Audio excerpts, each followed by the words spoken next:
প্রথমেই তোমরা কমেন্ট করে জানাও দেখি খাবারটা দেখতে কেমন হয়েছে। কথাতেই তো বলে পেহলে দর্শনদারি ফিরসে গুণ বিচারি, তাই না? হ্যাঁ, আজকে সন্ধ্যাবেলা আমি বানিয়েছিলাম রাঙা আলুর রসবড়া।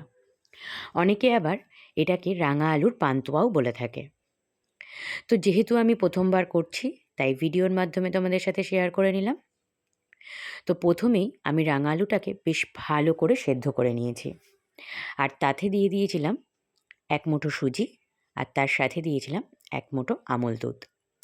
অনেকে কিন্তু এখানে এই আলুটাকে মাখার সময় অনেকে ময়দাও দিয়ে থাকে, কিন্তু যেহেতু আমি এই রেসিপিটাতে ময়দা আর চিনি কোনোটাই ব্যবহার করব না, তাই জন্য আমি ময়দাটাকে স্কিপ করেছি। তোমরা চাইলে দিতেও পারো। আর আমার ঘরে কয়েকটা কিশমিশ ছিল, তো দেখো সেটাকে একদম কুচি কুচি করে এর মধ্যে দিয়ে ভালো করে হাতের সাহায্যে কিন্তু মাখিয়ে নিয়েছি। এবারে রসগোল্লার মতো গোল গোল গোল গোল করে দেখো বানিয়ে নিয়েছি। আর এদিকে তেলটা গরম বসিয়ে দিয়েছিলাম। তেলটা মিডিয়াম হিটে থাকাকালীন এর উপরে টপাটপ করে রসগোল্লাগুলো ছেড়ে দিয়েছি।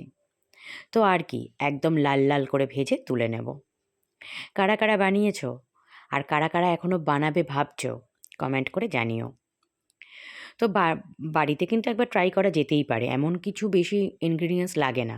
তো তোমরা একবার ট্রাই করতে পারো। আর এদিকে দেখো আমি 500 খানিক ঝোলা গুড় নিয়েছি।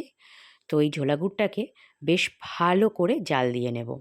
তোমরা চাইলে আখের গুঁড়ও নিতে পারো। আখের গুড়টাকে একটু জল দিয়ে ভালো করে জাল দিয়ে নেবে, একই ব্যাপার। আর এই দেখো এগুলো ভেজে রেখে দিয়েছিলাম। তো এবারে ওই গুড়টাকে ভালো করে জাল দিয়ে নিয়েছি, আর এই বলগুলোকে এবারে ওই গুড়ের মধ্যে ছেড়ে দেব।